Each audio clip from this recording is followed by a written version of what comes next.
Em Brasília, 20 horas. Seja muito bem-vindo, muito bem-vinda aqui no canal Advogada de Família. Hoje nós vamos ter uma aula muito legal, muito interessante com o professor pós-doutor Paulo Mendes. Eu quero que, se você ainda não conhece, né, ele tem também um trabalho tanto no Twitter quanto no Instagram. Ele tem um livro que, inclusive, ele estava me mostrando sobre precedente coisa julgada.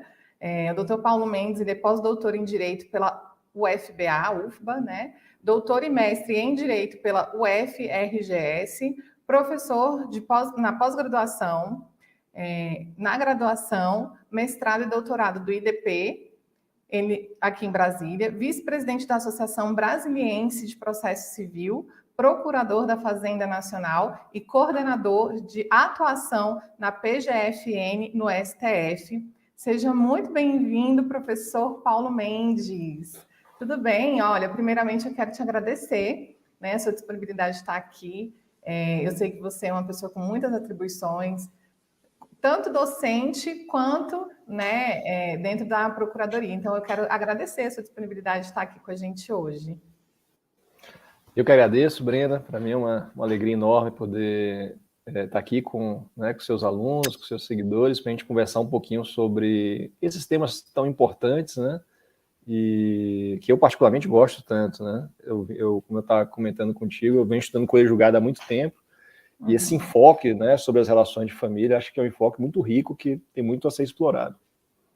E também essa questão, né, que muitas vezes a gente estuda muito direito material, e aí, quando aparece algum problema para a gente ter que resolver, às vezes a gente não sabe como dar a solução para aquilo, tendo em vista que a gente não entende muitas vezes como é que funciona o processo civil. Tem até gente que tem medo, né, Paulo? Exatamente. E eu tenho dito, Brenda, que cada vez mais advogados do consultivo precisam estudar processo civil. A gente vai conversar ao longo da nossa live sobre isso, mas cada vez mais no processo civil a gente trabalha com negócios jurídicos processuais. Né? O que é isso? É a possibilidade de você já trazer para o momento prévio a um litígio, né, no momento contratual, regras processuais que podem ser úteis para você lá na frente, né, se eventualmente você ingressar em um litígio. E é engraçado que muitas vezes a gente tem aquela cabeça do advogado mais antigo que acha que tudo é litigioso. E que eu trouxe, por exemplo, um exemplo de uma aluna minha que ela falou assim: gente, como é que eu resolvo esse problema? Era um divórcio consensual, que ela tinha feito um acordo a respeito de um bem, e depois do divórcio homologado, transitado em julgado, eles decidiram dar outra destinação para esse bem. E ela desesperada, como é que eu faço? Porque agora a gente vendeu, e aí como é que eu faço para resolver isso e tal? E aí, quando eu fui te contar essa história, né, até para a gente poder abordar aqui, ela só foi e falou assim: pois é, eu também entendo como o STJ entendeu, justamente por conta dessa questão da possibilidade do negócio jurídico, né? Não, exatamente. Eu acho que esse exemplo é muito bom para a gente começar a conversar, Brenda, porque vejam que interessante. A Brenda traz um exemplo de um processo que se desenvolveu sob partilha de bens, e aí a gente teve uma decisão final nesse caso. Né? Essa decisão transitou em julgado, formação de coisa julgada. E aí, posteriormente, as partes envolvidas não estavam satisfeitas com aquela solução. Ou seja, as duas partes, né, que integravam o processo em que houve a formação de coisa julgada, gostariam de ter uma solução diversa. E a grande pergunta é: a coisa julgada impediria essa solução diversa? E à primeira vista, né, você poderia pensar, sim, claro, né, o juiz já decidiu, tem coisa julgada, você tem que obrigatoriamente seguir aquela decisão. Mas aí vamos lá, o que é coisa julgada, pessoal? Coisa julgada, assim, de uma forma bem ampla, é uma estabilidade de uma decisão. Né? Nós temos uma decisão judicial e a mais forte estabilidade processual que nós temos é a coisa julgada. Então, a coisa julgada, ela torna o conteúdo, atenção a essa palavra, conteúdo, o conteúdo daquela decisão indiscutível, imutável. Você não pode mais ficar rediscutindo isso na justiça. Ele, a princípio, vai reger a vida das pessoas. Mas a gente não pode confundir a coisa julgada, que é a qualidade de tornar indiscutível a decisão, com os efeitos da decisão. Os efeitos da decisão é aquilo que a decisão proporciona na vida das pessoas. É aquilo que a decisão proporciona no mundo sensível.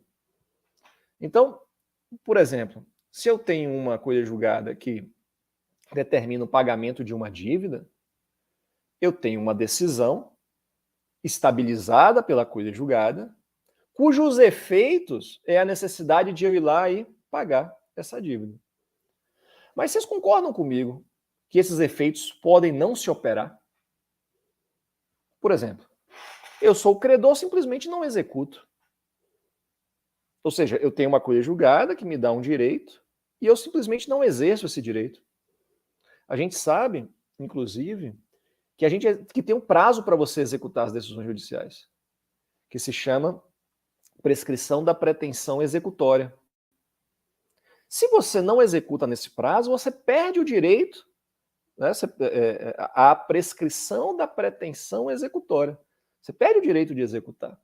Isso só para demonstrar, em um primeiro exemplo, que o fato de nós termos uma decisão transitada em julgado não significa necessariamente que os seus efeitos vão acontecer.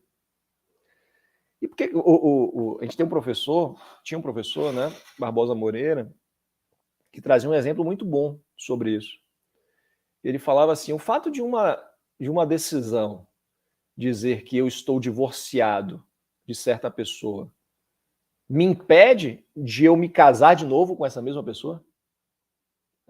Não que seja aconselhável, né, Brenda? Mas nada impede. Não é aconselhável, não, né? Encerrou o ciclo, tá bom, próximo. Mas é o triunfo da esperança sobre a experiência, né? Não, mas nada impede de eu vir a me casar de novo. Então, o que eu quero dizer com isso? É que os efeitos da decisão na vida das pessoas podem ser tranquilamente negociados, podem ser tranquilamente objeto de disposição.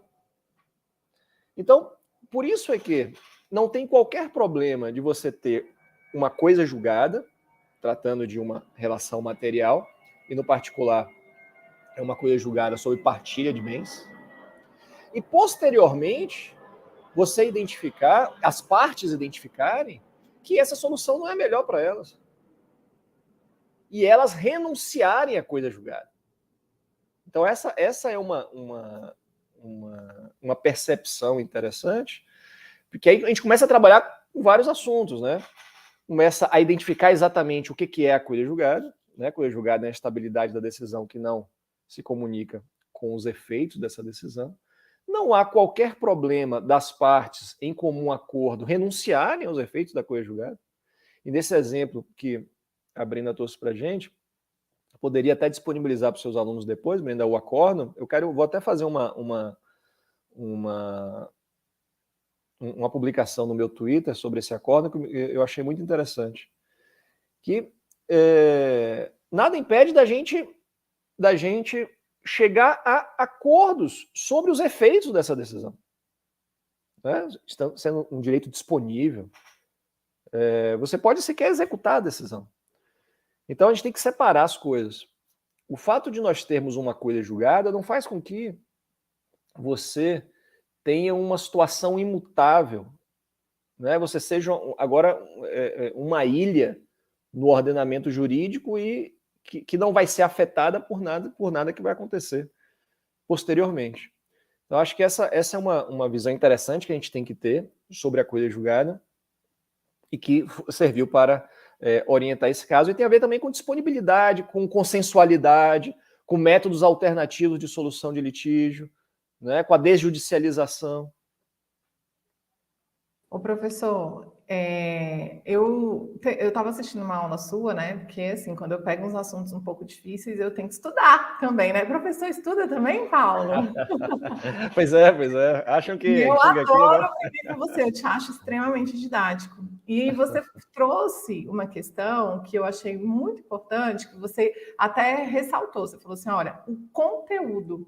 E nessa aula que eu estava vendo, sua, que você estava falando sobre precedente coisa julgada, falando a respeito de tributação, né?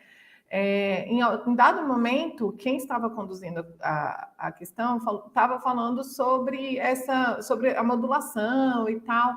E aí você falou assim: olha, o que foi decidido, o conteúdo daquilo que está ali é que tem coisa julgada, né? Exatamente. Se não foi falado, se não foi mencionado, se não foi analisado alguma questão ali, né? Ela não entra nisso, não é verdade? Exatamente. E aqui também você acaba levantando a bola, ainda para a gente tratar de outro tema importantíssimo, nas relações de família, principalmente. Eu até comentava com a Brenda que essa live me deu várias ideias, até para eu eventualmente publicar um livro sobre coisa julgada nos processos de família, nas relações de família. Por quê, pessoal? Geralmente, quando a gente fala sobre coisa julgada, nas relações em geral, a gente fala de coisa julgada sobre relações jurídicas instantâneas. O que é isso? São relações jurídicas que aconteceram no passado, concluíram no passado, e o processo vai se referir a um evento do passado. A batida de um carro, o direito a uma indenização. Né? Então, veja, são fatos do passado e o processo vai se referir a ele. Esse processo é um processo muito simples. Por quê? Nós temos um fato do passado, nós vamos ter uma decisão sobre esse fato do passado, e essa decisão vai transitar em julgado e vai ter que ser cumprida. Só que nas relações de família, a gente tem uma característica que difere muito dessas situações. Porque nas relações de família, geralmente a gente tem relações jurídicas de trato continuado, relações continuativas. É o caso, por exemplo, das relações de alimentos. É o caso, por exemplo, da guarda dos filhos. Então, são relações jurídicas que começam antes do processo, se desenvolvem no curso do processo e se protraem para além do processo. E aqui que está a grande beleza desse tipo de relações jurídicas, porque a coisa julgada, formada nessas relações jurídicas de trato continuado, é uma coisa julgada que vai ser formada de acordo com as circunstâncias que ela apreciou. É isso que eu estava falando, Brena. A gente vai, uma ação de alimentos, por exemplo, eu aprecio no momento da sentença a possibilidade, e aí você já me corrige, Brenda, que eu já estou entrando na sua área aqui, a possibilidade do alimentante e a necessidade do alimentando. E eu vou avaliar isso naquele momento. Essa decisão, meus caros, sobre essas circunstâncias, ela vai fazer coisa julgada? Vai. Se ninguém recorrer, ou se recorrer os recursos se esgotarem, essa decisão vai fazer coisa julgada. Eu sei que a lei de alimentos fala que essa decisão não transita em julgado, está errado. A doutrina e a jurisprudência tranquila sobre a circunstância de que essa decisão vai fazer coisa julgada. Agora, qual é o detalhe? Essa coisa julgada, ela vai ser aplicada em relação ao futuro, enquanto estiverem presentes as circunstâncias que ela apreciou. Se eu tenho posteriormente uma alteração das circunstâncias fáticas ou jurídicas que ela apreciou, essa sentença deixa de gerar efeitos. Por isso é que nas relações de família é tão comum a gente falar em revisional de alimentos. A revisional de alimentos, que o nome não é nem tão adequado, ela serve para flexibilizar a coisa julgada? Não. A revisional de alimentos tem por objetivo que seja declarado que existem circunstâncias distintas daquela que existiam quando foi proferida a sentença. Né? O menino ganhou na loteria, não precisa mais da pensão que ele recebia. Ou então, o pai que tinha um baita de um emprego, né, se tornou desempregado, há uma necessidade da gente rever aquele valor dos alimentos. Então, não se trata de flexibilização da coisa julgada. Isso é muito importante. Eu venho falando muito sobre isso nas relações tributárias. Mas aqui no direito de família, talvez seja um dos temas mais interessantes, né? Porque a gente tem essas relações continuativas. A doutrina fala, e como professora eu trago, porque eu tenho a mesma visão que você. Eu entendo que faz sim coisa julgada em relação àquela circunstância, naquela situação que foi avaliada, transitou em julgado. Agora, a doutrina fala que existe uma coisa julgada formal, mas não material. Você não pode mais discutir dentro daquele processo, mas o conteúdo você pode rediscutir. Mas eu tenho exatamente a mesma visão que você nesse sentido, de que realmente naquela circunstância, analisado daquela maneira, os elementos que estavam ali, o que foi trazido, né, para o juiz. Vou trazer um exemplo aqui, Paulo, que não tem nada a ver com o que a gente está falando, mas só para que as pessoas possam visualizar. Isso acontece muito em segunda instância. A gente dá entrada num processo, faz um pedido de tutela de urgência, aí ou esse pedido é deferido ou esse pedido é indeferido. Quando a pessoa vai para a segunda instância, isso em muitos processos que eu atuo, o que ela faz? Ela traz provas que ela não trouxe na primeira instância para o juiz avaliar e ela joga para a segunda instância falando assim, olha aqui, tem que mudar por conta disso, disso e disso. Não, aquilo dali é uma outra situação que não foi analisada, que não foi objeto da decisão, né? Então, quando a gente fala sobre guarda, sobre alimentos, ela faz coisa julgada naquele momento, tanto que a gente só consegue revisar aquela decisão se você tiver novos elementos. Não é verdade? Se os elementos permanecerem os mesmos, vai se manter aquela decisão, não é? Exatamente. Se os elementos forem os mesmos e você eventualmente ajuiza uma ação revisional, essa ação tem que ser extinta sem julgamento de mérito por coisa julgada. Ela não vai ser simplesmente julgada improcedente, que processualmente faz toda a diferença. Ela vai ser extinta pela existência de coisa julgada. Eu costumo dizer, Brenda, que a coisa julgada é como uma espécie de forma. Enquanto ela se encaixar nos moldes dos fatos futuros, ou seja, serem as mesmas circunstâncias fáticas e jurídicas, ela tem que ser respeitada. A partir do momento que os fatos ou o direito muda, a forma não se encaixa.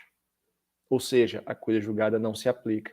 E, portanto, nós podemos, sim, pedir ao judiciário que declare que aquela coisa julgada não se aplica mais aos fatos novos porque os fatos mudaram. Mas, de novo, isso não significa flexibilização de coisa julgada. A coisa julgada continua válida, regendo os fatos passados. Isso não significa afastamento da coisa julgada.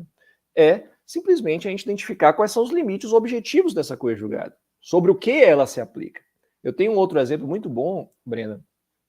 Eu estava vendo uma decisão um dia desse, de um caso julgado pelo STJ, em que o STJ, por uma decisão transitada em julgado, determinou a guarda do filho, você me corrija se eu me equivocar nos termos do direito de família, a guarda institucional do filho. Ou seja, o filho foi levado para um albergue. E aí, posteriormente, 6 anos depois, os pais ajuizaram uma ação de revisão de guarda. Olha que interessante. Tentando demonstrar que agora eles tinham condições de dar um tratamento adequado para aquele filho que não tinham anteriormente. Aí, em todas as instâncias, esse processo foi extinto sob o argumento da coisa julgada. O processo foi extinto dizendo, olha, a gente não pode tratar disso aqui porque já tem uma coisa julgada sobre o assunto. Chegou no Superior Tribunal de Justiça, a ministra Nancy Andrighi proferiu uma decisão belíssima, dizendo isso que a gente está conversando. Olha, de fato, houve a formação de coisa julgada, mas nós estamos diante de relações continuativas. E, portanto, se posteriormente nós tivemos uma modificação nas circunstâncias fáticas ou jurídicas que foram apreciadas, isso pode sim ser levado ao Poder Judiciário. Não há aqui qualquer flexibilização da coisa julgada. Por isso é que eu acho belíssima essa característica, né, das relações de família, que influenciam diretamente na forma como a coisa julgada né, se comporta nessas relações. Então a gente pode separar duas coisas. Quando a gente se depara com uma coisa julgada, a gente tem que pensar, essa coisa julgada tratou de relações instantâneas, né? Algo que ficou lá no passado, que acabou no passado, e, portanto, essa coisa julgada vai ter uma maior resistência, a gente vai ter a maior necessidade de observância dessa coisa julgada, porque ela só versa sobre o passado. Ou essa coisa julgada está tratando de relações continuativas. Se ela estiver tratando de relações continuativas, a gente vai dizer que essa coisa julgada se submete à cláusula rebus sic stantibus. O que é isso? Ela vale enquanto as coisas permanecerem como estão. Se houver uma mudança nas circunstâncias fáticas ou jurídicas, essa coisa julgada simplesmente não se aplica mais. Então, eu acho que essa é uma circunstância muito interessante, né, no direito de família. A gente pode trazer vários outros exemplos, né? Relações de guarda. Né? Eu trouxe um exemplo muito impactante, né, de uma criança que foi levada para um albergue. Mas, né, no dia a dia, né, vou imaginar que foi definido que o cônjuge só pode visitar o menor uma vez por semana, diante das suas circunstâncias. Depois ele muda, né, a sua disponibilidade e tem melhores condições, né? Então, eu acho que a gente simplesmente fala de coisa julgada em relações de trato continuado, a gente tem que ter isso em vista, né? Para a gente não achar que, primeiro, a coisa julgada vai ser um bloqueador, né, um impeditivo para eu tratar de novas circunstâncias e depois para eu não achar que qualquer tentativa, né, vai gerar a extinção do processo. E aí, Brenda,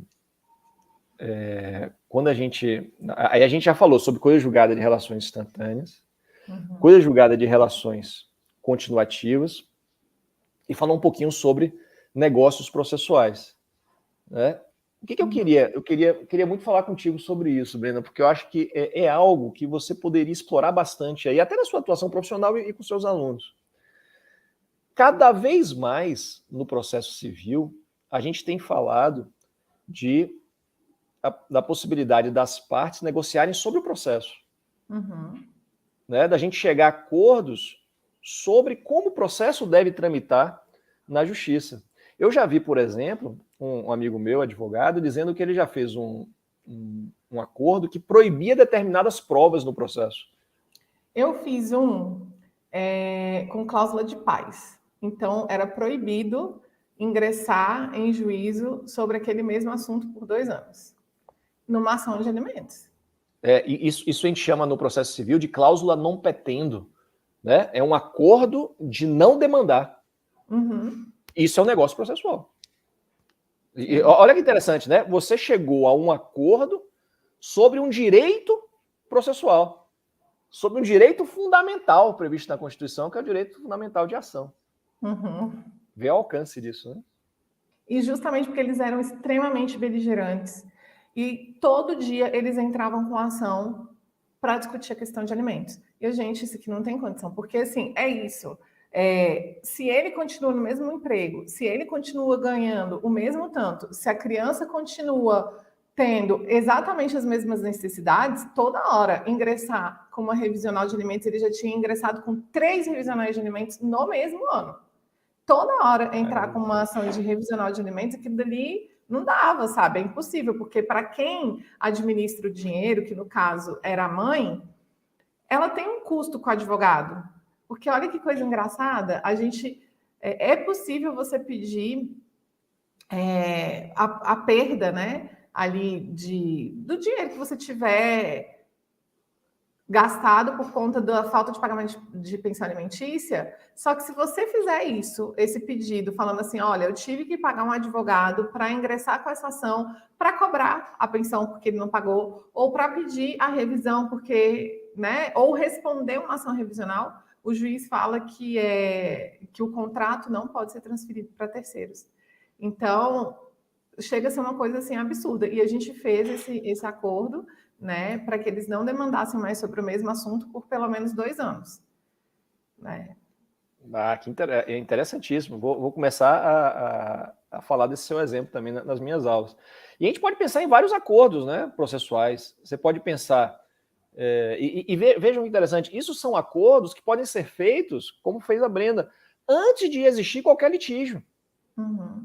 Né? Antes de existir qualquer litígio, você já está se precavendo para não ter litígio, ou para eventuais futuros litígios. E aí, o céu é o limite. Onde é que está isso previsto hoje? Hoje a gente tem uma regra expressa no artigo 190 do CPC, que é uma cláusula geral de negócios processuais. É uma cláusula geral que permite que você negocie sobre o processo civil. E aí, meus amigos, o céu é o limite. Você tem que ser criativo para você atender aos interesses, né, do seu cliente ou dos seus clientes. Às vezes, o interesse das duas partes. Você pode, por exemplo, estabelecer uma cláusula contratual que, se eventualmente houver litígio, as despesas do litígio serão rateadas. Ou então as despesas do litígio vão ser sempre custeadas pelo autor, né? Você bloqueando os ônus sucumbenciais posteriormente. A gente pode pensar, por exemplo, como a gente já disse, né? Excluir determinadas provas. Eu já vi um contrato que disse, olha, nós não podemos jamais levar para o processo fotos íntimas do casal, né? Qualquer tipo de registro do casal que possa eventualmente expor, né, a figura do casal por aí. Isso porque já tinha acontecido antes, né? Algo do tipo. E também a gente pode fazer esses negócios processuais com prazos, né? Então, assim, às vezes a gente está trabalhando com uma questão muito complexa, né? E que exige, às vezes, a análise de mais documentos. Você pode negociar ali e falar, não, ao invés de ser 15 dias, a gente quer 30 dias, como tem direito à defensoria, por exemplo. Mas é óbvio que isso daí, as partes que têm que chegar num acordo comum em relação a isso. Alegações finais, que tem muita gente que tem medo de fazer alegações finais orais. A gente também pode chegar a uma conclusão. Tá lá na audiência, a juíza fala, alegações finais, você pode olhar para o colega e falar assim, vamos fazer remissivas? Né? Ou então, remissiva não, porque remissiva é falar que o que está no processo, o que você já fez ali na ação, sim, você está pedindo para... Mas você pode falar assim, não, vamos fazer por memorial, vamos fazer as alegações finais por memorial. Então, assim, isso também é possível, né, por meio de negócio jurídico. Claro. E essa questão do prazo que você tocou é importantíssimo. Primeiro, e aí vem uma coisa interessante, Brena, que é o seguinte, a gente tem que pensar que o processo civil não está a serviço do Estado. Ou seja, o juiz, o Estado juiz, deve sempre enxergar o processo civil como um serviço do Estado a serviço do cidadão, né? Direcionado ao cidadão. Então, se ambas as partes entendem que esse é o melhor caminho a ser seguido, né, poderia o juiz, por exemplo, Brenda, nesse seu exemplo, dizer assim, não, eu concordo, eu discordo que eu quero proferir sentença agora, no processo, não faço as alegações finais agora. Ou seja, como se o processo tivesse a serviço dele, quando isso não é verdade. Né? Eu costumo dizer que até mesmo a tempestividade processual ela tem que ser pensada em razão das partes, não do Estado. Né? O Código traz algumas regras que limitam o prazo de suspensão do processo. Eu acho isso um absurdo. Por quê? Se a gente acorda que nosso processo tem que estar suspenso por qualquer motivo, eventualmente até para tentar um acordo, não cabe ao Estado ficar intervindo nessas decisões, sobretudo quando a gente está tratando de direitos disponíveis, né? Então, eu acho que essa ótica do processo civil, né, do ponto de vista do princípio dispositivo, da consensualidade, é algo que está cada vez mais, né, presente entre nós. E hoje no processo civil, poxa, os negócios processuais abrem um leque enorme para os advogados serem criativos aí. O negócio também é a gente conseguir convencer o colega, né? Porque É, quem é advogado de família aqui sabe, muitas vezes a gente vai tentar um acordo, né? Ser colaborativo e tal, e aí a outra parte, às vezes, não é especializada em direito de família, e aí ela tá ali, ó, estimulando o litígio o máximo. Professor, vou trazer aqui algumas dúvidas. A Ana Cíntia perguntou assim: você pode disponibilizar um acórdão sobre esse caso de guarda que você acaba de citar? mando para a Brenda e a Brenda manda para todo mundo. Tá. Valem, eu acho que ela está falando sobre essa cláusula de não poder mitigar, né? Valem enquanto permanecer como estão, quando os cônjuges mudam de estado, como deve proceder? Ah, eu acho que na verdade ela está falando sobre a questão da guarda. Uhum. Exatamente. Olha, veja que interessante. Se você tem uma coisa julgada que define uma guarda, analisa aquelas circunstâncias.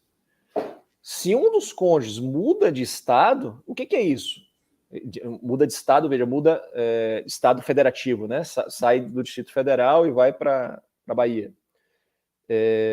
Nós temos aqui uma mudança nas circunstâncias fáticas que foram apreciadas naquela coisa julgada. Se lembra da ideia da forma?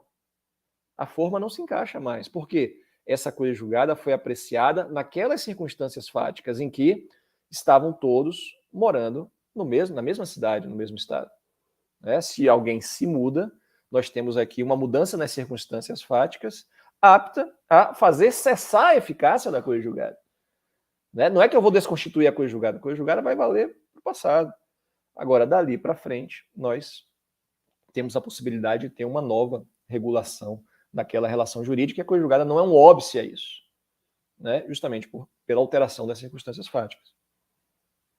Tem uma outra dúvida aqui também, interessante, que é da Elaine. Ela colocou assim, ó: essa cláusula de não litígio é por tempo indeterminado? No meu caso, eu coloquei 2 anos, mas assim, eu acho que o juiz nem homologaria se isso fosse assim por tempo indeterminado, né? Até porque, como a gente colocou aqui, é um direito constitucional o direito de ação, né?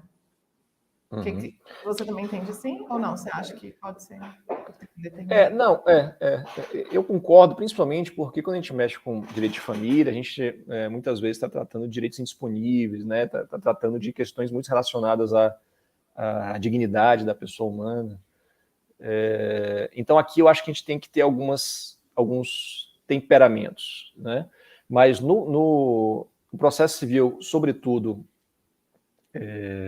empresarial, não é incomum a gente ver cláusulas de não petendo sem prazo determinado. Né? Assim como a gente tem, Brenda, a possibilidade de fazer cláusulas compromissórias de arbitragem. Não é verdade? A cláusula compromissória de arbitragem nada mais é do que uma flexibilização do direito de ação perante o Poder Judiciário. A gente combina que eu não vou para o Poder Judiciário, eu vou resolver isso perante um árbitro. Verdade. Ela coloca ainda assim, ó: no caso de cláusula de confidencialidade, quando o cônjuge agredir a esposa, pode ser anulada?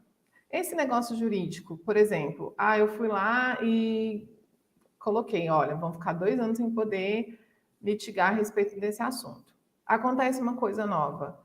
Pode ser afastado esse negócio? O que a gente. Todas as regras que a gente. Isso é teoria do direito. Todas as regras que são elaboradas, elas servem para a maioria dos casos. Né? Tem vários autores da teoria do direito que trabalham nisso, e aí trabalham com ideia de subinclusão, sobreinclusão, que significa o quê? As regras geralmente são elaboradas para os casos que normalmente acontecem. Se eu tenho alguma situação excepcional, que foge completamente da normalidade do que se esperava, essa regra não se aplica. Então, me parece que esses exemplos, Brenda, são situações excepcionais que poderiam gerar o afastamento da regra. O que a gente não pode permitir é que a regra convencional, né, a regra objeto do acordo, seja afastada dentro de circunstâncias normais, né, que aí não me parece adequado. Tem uma contribuição aqui do Júlio muito legal. Olha, eu coloco cláusula de negócio processual em todos os meus contratos de honorários, para facilitar a hora da citação em eventual ação de cobrança de honorários. Muito bacana que a gente também realmente pode fazer isso, né, no nosso contrato de honorários, e aí pode estabelecer algumas regras relacionadas ao processo, né, como vai funcionar. E a execução é um momento processual em que a gente pode pensar em várias alternativas interessantes para a gente ou se beneficiar, né, o credor, ou então facilitar a efetivação do crédito, né? Por exemplo, imagine direito de família, que você tem uma situação em que você conhece o patrimônio da outra pessoa.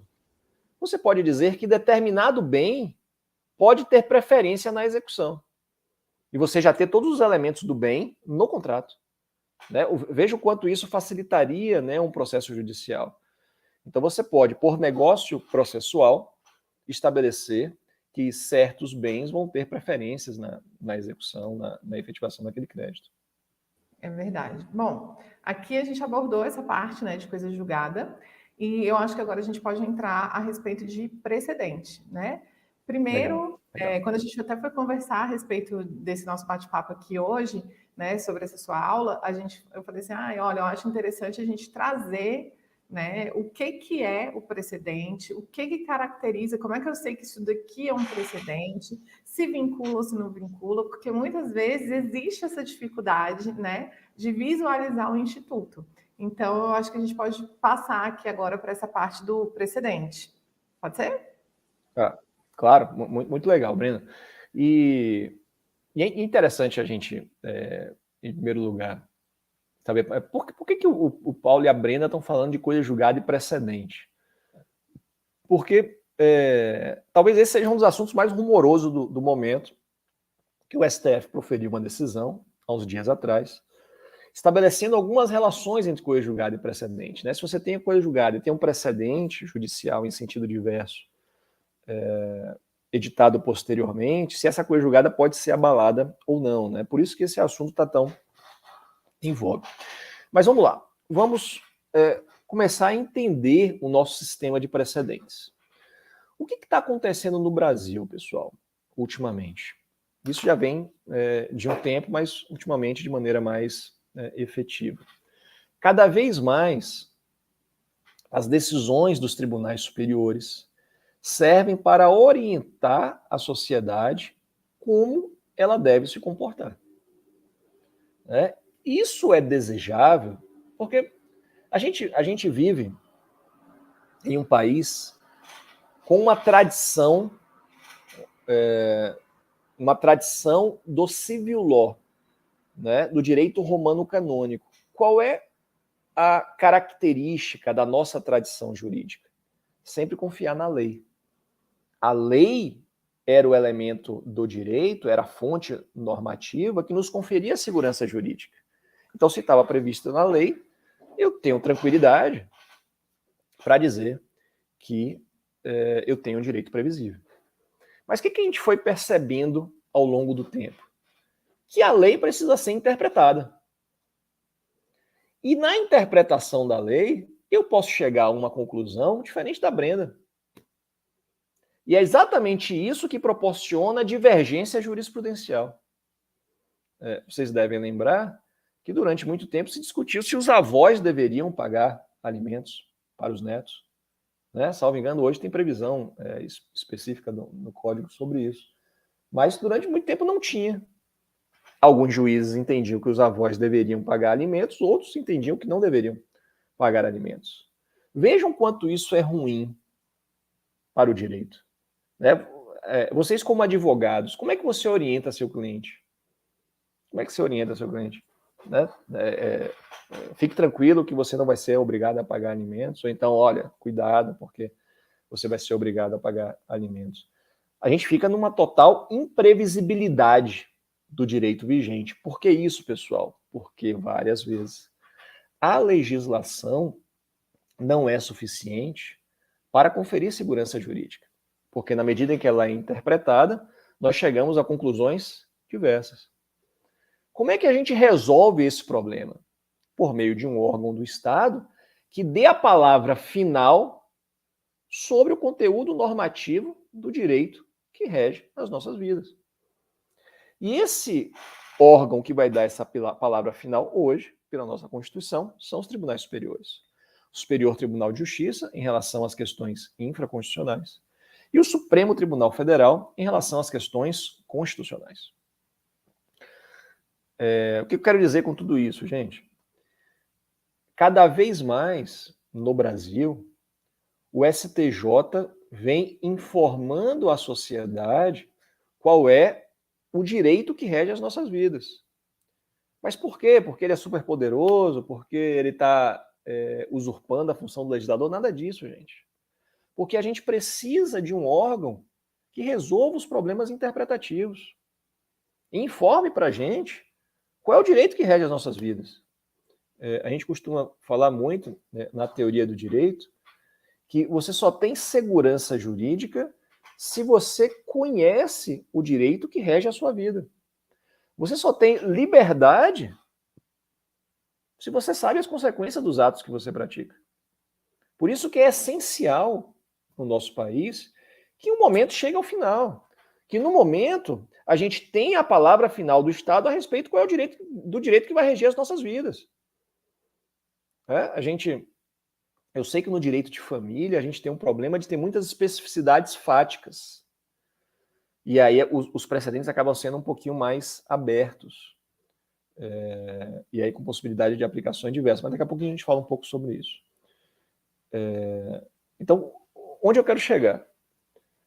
Nós estamos, portanto, caminhando a passos largos para termos no Brasil, e eu afirmo isso nos meus livros, nas minhas aulas, que nós já temos, um sistema de precedentes no país. Mas aí vem uma dúvida que geralmente é trazida por quem começa a lidar, né, com esse direito emanado dos tribunais. Professor, como é que eu sei que uma decisão é precedente do STJ? E aí, eu acho importante a gente fazer uma primeira distinção, que é a distinção entre jurisprudência e precedente. Jurisprudência é uma sequência de decisões no mesmo sentido. Uma sequência de decisões não vinculantes, decisões meramente persuasivas no mesmo sentido. Então eu peguei uma decisão qualquer do STJ e disse, olha, o STJ tem uma decisão a esse respeito. Se eu achar várias decisões iguais, nós temos uma jurisprudência nesse sentido. Isso não é um precedente ainda. Para que nós tenhamos uma decisão com força vinculante para os demais órgãos do Poder Judiciário e para a sociedade em geral, essa decisão, Brenda, tem que passar por um procedimento especial no STJ, por um procedimento especial no STF. No STJ, nós chamamos esse procedimento de recursos repetitivos, e no STF, nós chamamos esse procedimento de regime de repercussão geral. Por isso que é muito comum hoje em dia a gente sempre se perguntar, o STJ já decidiu sobre um tema. E aí a próxima pergunta é, decidiu como repetitivo? O STF já decidiu sobre esse tema. E a próxima pergunta é, decidiu como repercussão geral? Em resumo, olhando para o STJ, nós podemos separar dois tipos de decisões. Decisões avulsas de casos concretos, que não têm efeito vinculante. E aí, se você tem várias decisões, você pode dizer que você tem uma jurisprudência sobre aquele assunto, mas essa jurisprudência, essas decisões avulsas não vinculam o juiz, não tem essa eficácia vinculativa. E você tem uma outra categoria de decisões, que são as decisões proferidas sob a sistemática dos repetitivos. Essas, sim, são precedentes vinculantes. Um parêntese sobre o STJ. A gente sabe que está começando a ser regulamentada agora a relevância do recurso especial. Assim como a gente tem repercussão geral no STF, no STJ a gente vai ter a relevância do recurso especial. Então a gente vai ter também o precedente em relevância. Não temos ainda, porque não foi regulamentado. Mas já antecipo aqui aos senhores, porque daqui a alguns meses nós teremos também um precedente em relevância. Então, num resumo de tudo que foi dito, cada vez mais as decisões dos tribunais superiores são importantes para a gente guiar as nossas vidas. Essas decisões podem ser persuasivas ou vinculantes, obrigatórias. A maioria das decisões dos tribunais superiores, decisão de turma, decisão monocrática, são decisões meramente persuasivas. A gente vai alegar elas nas nossas peças, dizer, olha, o STJ já decidiu isso aqui, vai. Mas você pode dizer que o juiz está obrigado a seguir aquele entendimento? Não. Agora, se o STJ já enfrentou aquele tema pela sistemática dos recursos repetitivos, aqui sim nós temos uma manifestação muito sólida, vinculante, da qual o juiz não pode se afastar. Mesma coisa, Supremo Tribunal Federal. Se o STF proferir decisões pelos ministros, pelas turmas, essas serão decisões meramente persuasivas. Não vão ser decisões vinculantes. Agora, se o juiz profere uma decisão sob o regime da repercussão geral, aí a gente tem a formação de um precedente vinculante. Por isso, a pergunta, o STF já decidiu isso sob o regime da repercussão geral? Vou dar um exemplo para vocês. Vocês se lembram aquele caso muito famoso no direito de família, da possibilidade de flexibilização da coisa julgada na investigação de paternidade? Esse é um caso bem famoso, né? Isso foi decidido sob o regime da repercussão geral. É o tema 392 de repercussão geral. Ou seja, esse é um precedente vinculante do Supremo Tribunal Federal. Até, Brena, a título de sugestão, um estudo que eu acho muito bacana que você poderia fazer com seus alunos é começar a analisar no STJ e no STF quais foram os temas que já foram decididos sobre a sistemática dos repetitivos. No STF, quais foram os temas que já foram decididos pelo regime da repercussão geral. Porque aqui nós temos, né, precedentes, que são decisões com uma força muito grande de vinculação aos demais juízos. Então, de uma forma geral, esse é o nosso sistema de precedentes hoje, que está aí, né, orientando os jurisdicionados e como a gente deve se comportar. Eu comentava com vocês sobre o direito de família, porque no direito de família a gente tem a peculiaridade de ter muitas especificidades fáticas, né? Então, se eu tenho um precedente que diz... Isso, Paulo, sobre essa questão da peculiaridade que é o direito de família. Porque, vamos supor, foi julgado o recurso, e aí ele virou ali um tema, porque ele é repetitivo, ou no STF foi pelo regime da repercussão geral. Mas o que acontece? É importante fazer uma coisa que, assim, eu não sei os seus alunos, se você já orienta eles, assim, desde lá da graduação, né, para que eles façam isso, mas o que eu observo, isso de pessoas que me seguem, de quando eu estou atuando, né, no judiciário, e aí eu vou ver no processo, eu vejo que as pessoas leem ementas, elas esquecem de ler o conteúdo do acórdão. E lá no conteúdo do acórdão, se eu estiver enganada ou se eu estiver falando aqui alguma besteira, pelo amor de Deus, você me corrija, mas lá no conteúdo do acórdão, ele está falando exatamente a questão fática que ele está analisando. Então, eu vou te dar um exemplo do que eu faço aqui, e aí fica aqui para os meus alunos também. Toda vez que é argumentado qualquer decisão dentro do processo, né, a pessoa fala assim, de forma persuasiva, né?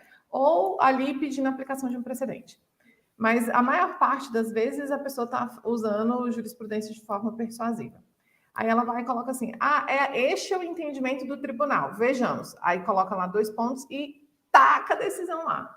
Emendas, né? Emendas, né? Taca essas emendas lá. Sabe o que eu faço? E olha que a gente tem, eu até esses dias ensinei dentro do meu Instagram como é que faz aquilo, porque a gente tem uma dificuldade que no direito de família, muitas vezes o acórdão não é disponibilizado. Mas eu me dou o trabalho de pegar decisão por decisão daquela. Se não tem disponível no tribunal, eu jogo na jurisprudência, lá, todo tribunal tem um setor de jurisprudência, eu peço para ele me disponibilizar aquilo, aí ele oculta lá os dados confidenciais e me manda. E eu leio o acórdão. E aí eu faço o trabalho que não foi feito, porque assim, às vezes eu faço isso, de pegar um julgado persuasivo ali e falar, olha, tem que ser aplicado esse entendimento, embora a situação fática tenha sido diferente, mas mostro ali de que forma que se assemelha ali, ou por que deveria, de maneira, se aplicar por analogia aquilo, né? Mas muitas vezes a pessoa não mostra no que se assemelha, no que se diferencia, de por que tem que ser aplicado, e ela esquece, e principalmente no direito de família, porque olha só, vou te dar um exemplo aqui. Na lei do ECA, existe uma proibição, tá, expressa de avós poderem adotar os netos. Não pode, tá lá escrito. Mas tem 2 decisões do STJ em que ele permitiu que isso acontecesse. E aí, quando as pessoas vão divulgar isso, né, na internet, elas colocam assim: o STJ entende que avós podem adotar netos. Não, não pode. Aquilo ali aconteceu por uma peculiaridade da causa, que no caso, numa decisão do STJ, foi porque uma criança tinha sido adotada com 8 anos de idade e ela já foi grávida para casa dos pais que adotaram. Então, quando essa criança teve o filho, ela também muito nova, 8 anos, ela nem lembra. O bebê nunca chamou a mãe dele biológica de mãe, porque sempre foi criado como se irmão fosse. Então, nesse caso, ele permitiu. E teve um outro caso também, que foi uma filha que era biológica, né, dos pais, mas ela foi estuprada. E aí, o filho dela, que tinha sido fruto do estupro, ela tinha rejeitado. E aí, os avós resolveram criar. E o STJ permitiu adotar. Então, assim, não é... Tem que ler a ementa, mas tem que ler principalmente o acórdão, para saber se a situação fática se assemelha com aquilo, né? Não, Brena, você tratou de 2 assuntos aí que eu acho fundamentais. O primeiro deles é o estudo jurídico no Brasil. Nós não estudamos isso, né, Brena? Ninguém explicou isso pra gente lá na faculdade. Ninguém explicou pra gente na faculdade o que é um precedente, sistema de precedentes, a necessidade da gente fazer distinções, superações, reescrever os precedentes, né, sinalizações. Então a gente não estudou isso na faculdade. Isso é algo que eu estou tentando modificar hoje, pelo menos para os meus alunos. Eu dou a cadeira do sistema recursal e eu começo a cadeira de sistema recursal falando para os meus alunos sobre precedentes, né, e como é que se lida com precedentes. E aí, o segundo assunto que você traz, importantíssimo. Gente, onde está o precedente? Né? Diante de uma decisão judicial em repetitivo, diante de uma decisão judicial em repercussão geral, onde está o precedente? Está na ementa? Está na tese? Porque a gente sabe que os tribunais superiores hoje, né, estão editando teses de repetitivo, teses de repercussão geral. Não. O precedente está na fundamentação da decisão. Eu costumo chamar, eu acabei de enviar um artigo para publicação em uma coletânea, em que eu dei um rótulo para isso, lenda que eu gostei muito, estava pensando justamente nisso que você está falando, estava escrevendo sobre o assunto, e eu falei que existe uma relação circular entre o caso dos autos, a tese ou a ementa e o precedente, e as razões de decidir.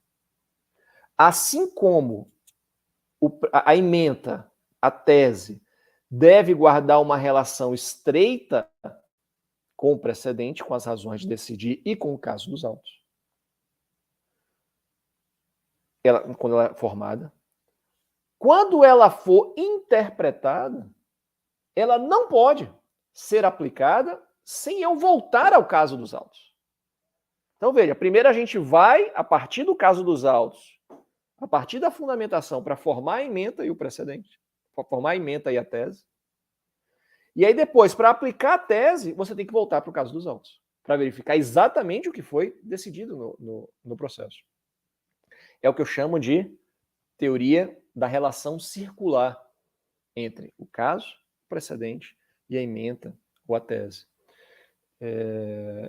Isso é a pedra de toque do sistema de precedentes. Porque se não for assim, o judiciário vai estar legislando, meus amigos. Isso é gravíssimo. Judiciário não pode editar regra abstrata sem conexão com o caso. E aí o seu exemplo é muito rico, Brenda. O judiciário não pode dizer simplesmente, olha, avô pode adotar os netos, sendo que a legislação diz o contrário.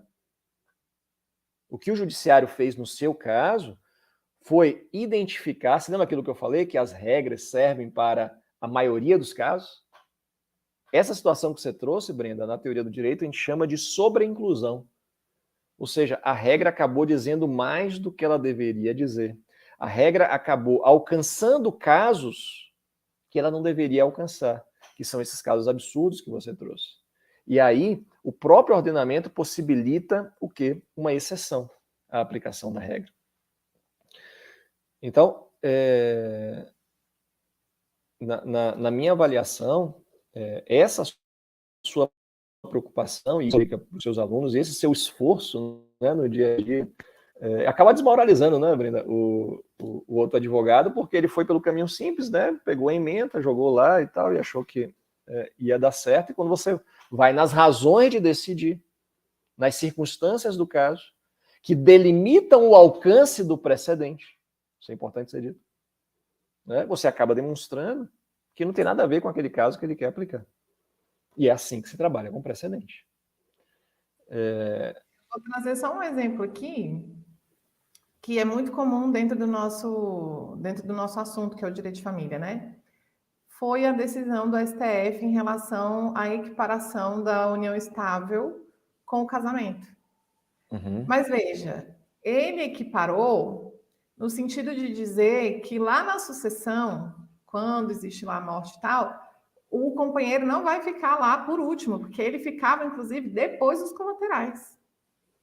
Mas tem uma regra dentro do Código Civil que diz o seguinte, que quem são herdeiros necessários?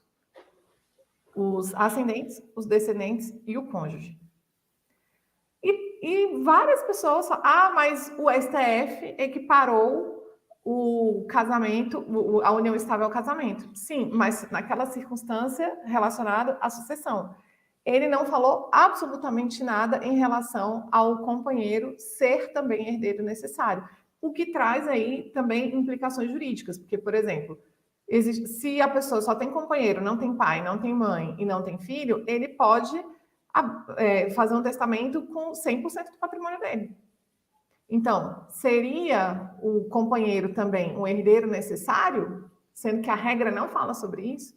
E o STF, quando julgou, eu não sei se foi por meio de embargo de declaração, alguém falou assim, ficou faltando falar sobre isso. Ele falou, não, mas nem era pauta do que a gente está analisando aqui. Né? Então, é isso mesmo, assim, a gente olhar para aquela decisão e ver o que ele está falando a respeito daquilo, porque às vezes ele não está abrangendo tudo, né? E aí, Brenda, a gente trabalha com mais um instituto relacionado aos precedentes, que é o Instituto da Distinção. Uhum. Né? Distinção, nos Estados Unidos chamam de distinguishing. O que é isso? Se eu tenho um precedente que está sendo alegado para ser aplicado ao meu caso, o que eu posso fazer? Uma distinção. E é isso que você faz. Você demonstra, no caso concreto, que o seu caso tem características distintas daquele que foi apreciado pelo STJ e pelo STF. E se tem características distintas, ele simplesmente não se aplica ao seu caso. Se for necessário, e aí esse seu exemplo me parece interessante no particular, o STJ e o STF, que afetem um outro caso, a essa sistemática de formação de precedentes, e edite um precedente específico sobre o tema. enquanto eu não tiver um precedente específico sobre o tema, eu não posso simplesmente entender que aquele outro precedente é vinculante em relação ao meu caso. Eu posso, em alguma medida, entender que ele é persuasivo, as razões de decidir podem persuadir em alguma medida? Podem, mas não há qualquer vinculação, né? A gente pode aqui... eu costumo dizer que nós ainda estamos em um momento de legítima movimentação interpretativa, porque não há ainda um precedente vinculante sobre o assunto. Paulo, eu quero te agradecer, né, a sua disponibilidade de estar aqui, trazer tantas informações ricas, mas antes da gente finalizar, eu queria que, se você conseguisse, né, de tudo que a gente conversou aqui, se você fosse elencar os pontos principais por meio de um resumo, como seria? Me conta aí. Tá, vamos lá. A gente começou conversando sobre coisa julgada. E aí eu chamei a atenção de vocês que a coisa julgada ela pode se relacionar a relações jurídicas instantâneas ou relações jurídicas continuativas. Né? Quando ela trata de relações jurídicas instantâneas, diz respeito a um ato do passado. Relações jurídicas continuativas são relações jurídicas que se protraem para além do processo. Qual é uma das grandes características das relações de família? Coisa julgada nas relações jurídicas continuativas. Isso vai fazer com que essa coisa julgada só se aplique para o futuro, enquanto estiverem as mesmas circunstâncias fáticas e jurídicas. Se houver a modificação das circunstâncias fáticas e jurídicas, isso pode ser tranquilamente levado novamente ao Poder Judiciário. Não há qualquer óbice da coisa julgada no particular. Teve um tema também que a gente falou, que é a diferença entre coisa julgada, o que ela estabiliza, e os efeitos da decisão. Os efeitos da decisão não são estabilizados. Então a gente pode negociar sobre aplicar ou não essa coisa julgada posteriormente? Pode, tranquilamente. E isso não flexibiliza a coisa julgada. O que você está dizendo é que você simplesmente, você e a outra parte, chegaram à conclusão que essa coisa julgada não é a melhor solução para a vida de vocês. E vocês adotam um novo rumo para a vida de vocês. Vocês são obrigados a seguir a coisa julgada se os dois tiverem de acordo, as duas partes envolvidas tiverem de acordo. Óbvio que não. A coisa julgada não vai engessar a vida de vocês. Vocês podem seguir com a vida de vocês como vocês bem entenderem. Obviamente, se um não quiser, aí é outra coisa, né? Eu vou executar a coisa julgada contra outra pessoa. Mas de comum acordo, é tranquilamente possível a gente fazer negócios processuais sobre negócios jurídicos, né, sobre os efeitos futuros das decisões judiciais. E os exemplos que foram trazidos foram muito ricos no particular. Falamos também de negócios jurídicos processuais, muita atenção a isso. Isso é muito importante para os advogados. Vocês podem negociar sobre o processo civil, né? Trazemos vários exemplos aqui, né? Negócio jurídico sobre custas, negócio jurídico sobre impedindo a litigância, negócio jurídico sobre citação e execução de honorários, né? Negócio jurídico sobre preferência de bens para penhora, por exemplo. Então, advogados, vamos pensar nisso. Quando você faz um contrato, saiba que você já pode ali estar antecipando questões relacionadas a eventual futuro processo que vai te dar uma tranquilidade. E depois falamos um pouco sobre precedentes. Expliquei o sistema de precedentes, falei que existem decisões hoje que são meramente persuasivas e existem decisões que são vinculantes. E cada vez mais o STJ e o STF têm trabalhado para editar decisões vinculantes. Diante dessa ideia do nosso sistema de precedentes, a gente deu um passo adiante e falamos sobre a necessidade de nós trabalharmos os institutos relacionados aos precedentes. Eu costumo dizer que a discussão sobre termos ou não um sistema de precedentes está no passado. A gente tem um sistema de precedentes. O que a gente tem que saber hoje é lidar com os precedentes. E uma das regras de ouro para lidar com os precedentes é sempre analisar o precedente de acordo com as razões de decidir. E nas razões de decidir, a gente vai verificar as circunstâncias fáticas do caso. O precedente só é legitimamente aplicado para aquelas relações jurídicas homogêneas a que ele apreciou. Se o seu caso é diferente e se as especificidades do seu caso não foram apreciadas pelo tribunal, você vai alegar no seu caso uma distinção e vai pedir para não ser aplicado aquele precedente ao seu caso. Acho que é isso, minha querida. Foi um resumo rápido, mas deu para fazer um bom apanhado aqui do nosso bate-papo. É que todo final de aula, eu faço isso, retomo tudo que tinha passado, né? Que às vezes a gente fica aqui igual a gente ficou 1 hora. Aí, muitas vezes, sou amante da neurociência, tá, Paulo? E hoje eu estudo neurociências aplicadas ao direito. E aí a gente aprende como? Por meio de repetição. Então, falou, e aquilo ali foi dando uns insights na cabeça da pessoa e tal. Então, agora vamos repetir, que é para fixar. Então, todo mundo vai sair daqui sabendo tudo. Olha, eu quero dizer que eu adoro aprender com você. Você é extremamente didático. Então, assim, ter você aqui comigo hoje foi uma honra imensa. Eu espero que essa seja apenas a primeira oportunidade de muitas outras. Quero dizer que a honra foi toda minha. Eu sou um admirador muito grande, Brenda, do seu trabalho, te acompanho bastante aí.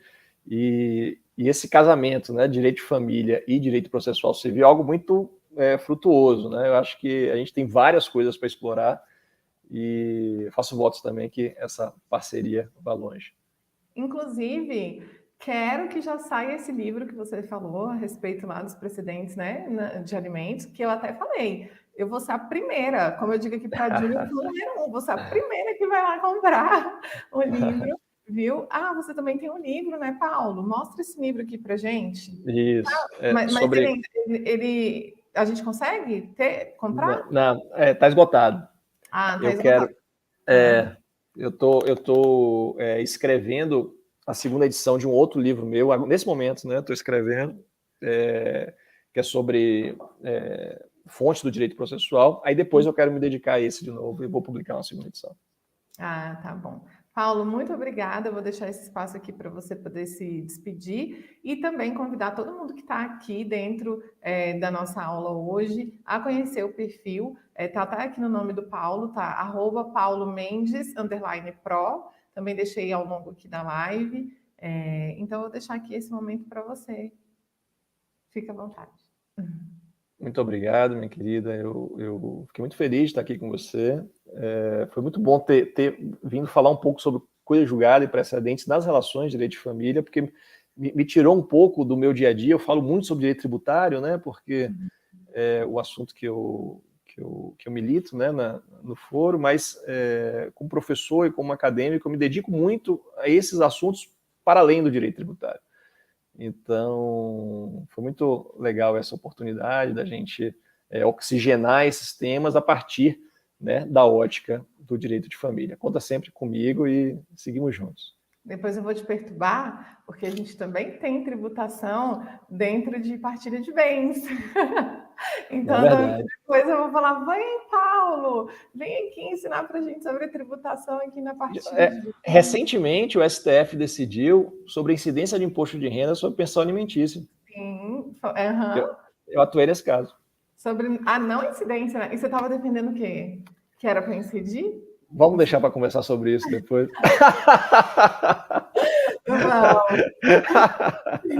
Então, tá bom, Paulo. Olha, muito obrigada mais uma vez. Conte comigo sempre. E a todo mundo que está aqui, ó.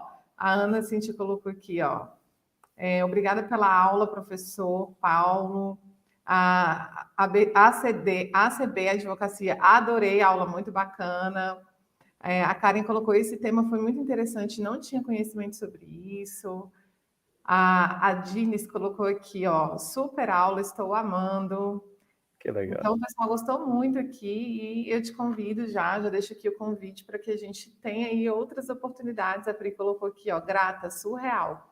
Então, para que a gente tenha outras oportunidades, tá bom? Obrigada. Um beijo para você e um beijo para todo mundo. Beijo, querida. Valeu. Tchau, tchau. Espera aí.